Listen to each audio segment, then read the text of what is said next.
Syakwile Kylie dan Warta ulang tahun pertama pada Sabtu tanggal 17 Juli tahun 2021.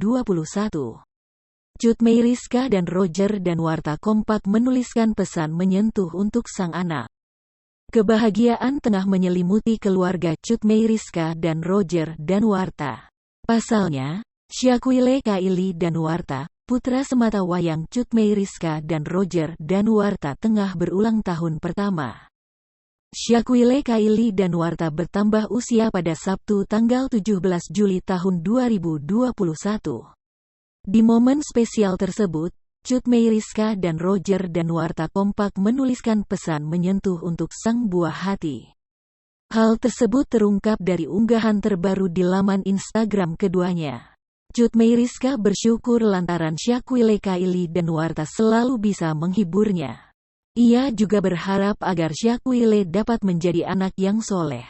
Sementara itu, Roger Danuarta mengunggah video momen bahagia perayaan ulang tahun Syakwile Kylie dan Warta.